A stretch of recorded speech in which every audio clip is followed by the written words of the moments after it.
lugares assombrados no Brasil. Você teria coragem? A noite se aproxima, meus amigos, e com ela, sombras dançam e histórias esquecidas sussurram dos cantos mais escuros. Histórias de lugares onde o véu entre este mundo e o próximo se torna tênue, quase transparente. Lugares onde o passado se recusa a permanecer enterrado. O Brasil, meu caro, com sua história rica e vibrante, guarda em seu seio lugares assim: edifícios antigos, ilhas desertas, teatros grandiosos, cada um com suas próprias cicatrizes, seus próprios segredos. Lugares onde os ecos daqueles que já partiram ainda podem ser ouvidos, se você tiver a coragem de ouvir. Junte-se a mim enquanto exploramos esses locais assombrados, onde a história ganha vida de maneiras que você jamais imaginou. Mas esteja avisado, meu amigo. Algumas portas não foram feitas para serem abertas. Algumas verdades são melhor deixadas intocadas. Nossa jornada começa em São Paulo, na sombra imponente do edifício Joelma, uma estrutura moderna, imponente, que um dia simbolizou progresso e prosperidade. Mas em 1974, o destino lançou sua sombra sobre o Joelma, envolvendo-o em um incêndio devastador que chocou a nação. As chamas implacáveis consumiram o edifício, deixando para trás uma cicatriz de dor e perda. Quase 200 almas encontraram seu fim naquele inferno, suas histórias interrompidas, seus sonhos transformados em cinzas. Dizem que a tragédia marcou o Joelma para sempre, impregnando suas paredes com a tristeza e o pânico daquele dia fatídico. Após o incêndio, histórias começaram a circular. Histórias de vultos fantasmagóricos avistados nas janelas, de gritos silenciosos ecoando pelos corredores vazios. Pessoas falam de um calor inexplicável que emana de certas áreas do edifício, um calor que queima não a carne, mas a própria alma. Alguns acreditam que os espíritos das vítimas, incapazes de encontrar paz, vagam pelos corredores do Joelma, presos em um ciclo infinito de sofrimento e desespero. Outros afirmam que o edifício se tornou um portal, um ponto focal para energias residuais da tragédia. O Joelma permanece de pé, um lembrete silencioso da fragilidade da vida e da persistência da memória.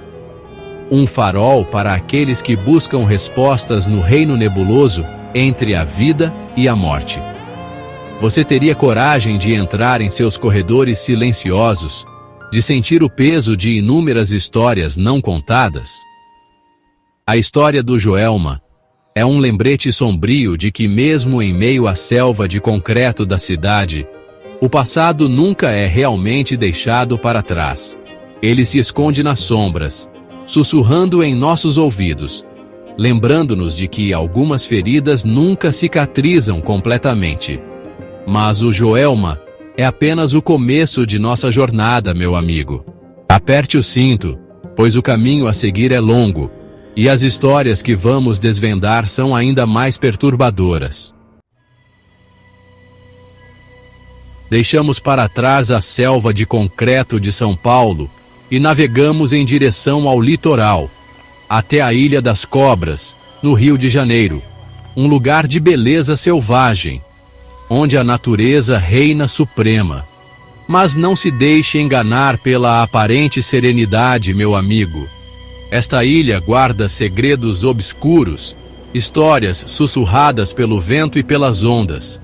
Antes um farol para navios errantes, a Ilha das Cobras também serviu como prisão de segurança máxima, um local de isolamento e desespero. Homens considerados perigosos demais para o mundo exterior eram enviados para lá, suas sentenças tão implacáveis quanto as ondas que açoitavam as rochas da ilha. Dizem que a ilha absorveu a dor e o sofrimento desses homens, suas energias aprisionadas entre as rochas e a vegetação densa. Histórias de fantasmas e aparições são comuns entre os poucos que ousam se aventurar por suas praias. Pescadores locais falam de vultos fantasmagóricos vagando pela ilha à noite, seus gritos lamentosos carregados pelo vento. Alguns até relatam terem visto o espectro de um antigo carcereiro, sua figura esquelética ainda agarrando as chaves de um passado cruel. A Ilha das Cobras é um lembrete de que a solidão pode ser uma presença tão poderosa quanto qualquer multidão, e que a história tem uma maneira de se agarrar aos lugares onde a dor e o sofrimento deixaram sua marca. Imagine, se puder, o silêncio opressivo da ilha, quebrado apenas pelo som das ondas e o grito das gaivotas. Imagine a sensação de olhos invisíveis observando cada movimento seu. O ar denso com a energia residual de incontáveis almas atormentadas. Você teria coragem de passar uma noite nesta ilha, meu amigo? De sentir a areia fria sob seus pés, sabendo que abaixo dela repousam os ossos daqueles que pereceram ali? A Ilha das Cobras é um lugar onde a beleza natural esconde um passado sombrio. Um lugar onde a linha entre a realidade e a lenda se torna tênue como névoa marinha. Capítulo 3. Teatro Amazonas. Ecos da Era de Ouro.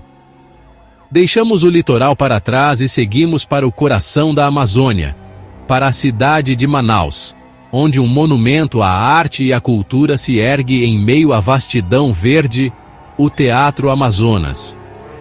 Um farol de sofisticação e grandiosidade em meio à selva.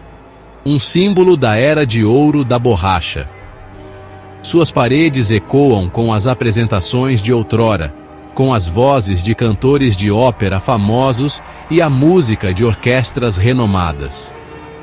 No entanto, por trás do esplendor e da magnificência, o Teatro Amazonas guarda seus próprios segredos, histórias sussurradas nos bastidores e camarins escuros. Dizem que o teatro é habitado por espíritos de artistas e funcionários do passado. Suas presenças ainda perceptíveis nas noites silenciosas. Funcionários relatam ter visto o vulto de uma bailarina deslizando pelo palco vazio, seus passos silenciosos ecoando na escuridão. Outros falam de um maestro fantasmagórico, sua batuta erguida em um gesto silencioso enquanto rege uma orquestra invisível.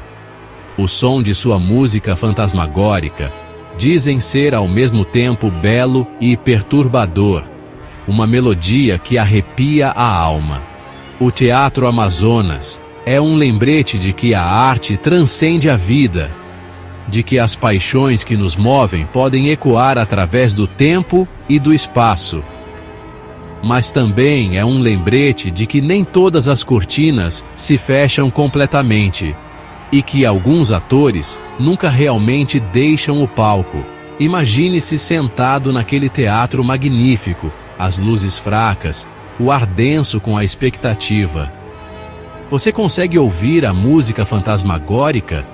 Consegue sentir a presença daqueles que dedicaram suas vidas à arte, suas almas entrelaçadas com o próprio tecido do edifício? O Teatro Amazonas é um lugar onde a história e o mistério se entrelaçam, onde a linha entre a realidade e a ilusão se torna tão tênue quanto o sopro de um cantor de ópera. Um lugar onde as histórias do passado ainda são encenadas para aqueles que têm ouvidos para ouvir e olhos para ver. Capítulo 4. Castelinho do Flamengo. As paredes testemunham. Retornamos ao Rio de Janeiro, meu amigo, para visitar um lugar que guarda a história de uma família e as tragédias que os assolaram. O Castelinho do Flamengo, outrora um símbolo de riqueza e prestígio, agora se ergue como um espectro melancólico à beira-mar. Construído no início do século XX, O castelinho já foi o lar de uma família abastada, seus salões testemunhando bailes suntuosos e momentos de alegria. Mas a tragédia se abateu sobre a família, manchando para sempre as paredes do castelinho com tristeza e mistério. A história mais conhecida é a de uma jovem que, em um ato de desespero, tirou a própria vida dentro do castelinho. Dizem que seu espírito nunca encontrou paz, vagando pelos corredores e clamando por ajuda que nunca virá. Moradores locais e visitantes relatam ter visto a figura fantasmagórica da jovem debruçada sobre as janelas, seu rosto pálido e triste visível à luz da lua. Outros falam de vozes sussurrantes e passos ecoando pelos corredores vazios, como se o passado estivesse reprisando seus momentos finais. O Castelinho do Flamengo é um lembrete de que a riqueza e o status não oferecem proteção contra as tristezas da vida e que as paredes de uma casa podem absorver as emoções, tanto boas quanto ruins, daqueles que viveram dentro delas. Imagine-se caminhando pelos cômodos empoeirados do Castelinho, sentindo o peso da história e da tragédia em cada canto. Você consegue ouvir o eco dos passos da jovem? Consegue sentir o frio que emana de sua presença fantasmagórica? O Castelinho do Flamengo é um lugar onde o passado se recusa a morrer, onde os ecos de vidas interrompidas ainda ressoam pelos corredores vazios.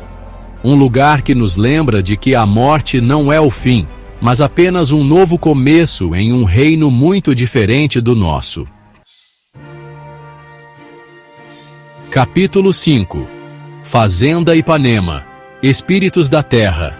Nossa jornada nos leva agora para o interior de São Paulo, para a Fazenda Ipanema, um lugar onde a história do Brasil se mistura com o sobrenatural.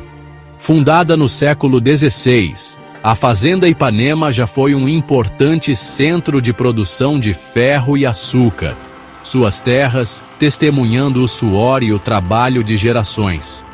Mas a história da Fazenda Ipanema também é marcada por conflitos e tragédias. Índios escravizados, bandeirantes em busca de ouro e barões do café disputaram o controle da terra, deixando para trás um legado de violência e sofrimento. Dizem que a terra da Fazenda Ipanema guarda a memória desses eventos, que os espíritos daqueles que morreram ali ainda vagam pelos campos e construções antigas. Moradores locais e visitantes relatam uma série de eventos inexplicáveis, desde vultos fantasmagóricos até vozes sussurrantes e objetos que se movem sozinhos. Alguns acreditam que os espíritos da Fazenda Ipanema estejam presos, incapazes de encontrar paz devido à violência e injustiça que testemunharam em vida. Outros acreditam que eles estejam simplesmente tentando se comunicar para contar suas histórias e garantir que seu passado não seja esquecido. A Fazenda Ipanema é um lembrete de que a história não está confinada aos livros didáticos, mas está gravada na própria terra em que vivemos. É um lugar onde o passado sussurra para nós, através do vento nas árvores, o murmúrio do rio e os passos silenciosos daqueles que já se foram. Imagine-se caminhando pelos campos da Fazenda Ipanema, sentindo o peso da história sob seus pés. Você consegue sentir a presença daqueles que vieram antes? Consegue ouvir os ecos de suas vozes no farfalhar das folhas? A Fazenda Ipanema é um lugar onde o véu entre os mundos parece mais fino, onde o passado e o presente se entrelaçam de maneiras misteriosas. Um lugar que nos convida a confrontar a história do Brasil e a reconhecer os espíritos que ainda caminham entre nós. E assim, chegamos ao fim de nossa jornada por alguns dos lugares mais assombrados do Brasil. Mas as histórias não terminam aqui, meu amigo. Nossas terras vastas guardam muitos outros segredos, muitos outros lugares onde o passado sussurra e os espíritos vagam. Se você gostou desta jornada, se sentiu um arrepio na espinha e a curiosidade despertada, junte-se a nós no canal Genius. Inscreva-se e ative as notificações para não perder nenhuma de nossas futuras explorações do desconhecido. Lembre-se, meu amigo, a escuridão guarda muitas histórias. Cabe a nós termos a coragem de ouvi-las. Até a próxima vez, durma bem. Se conseguir.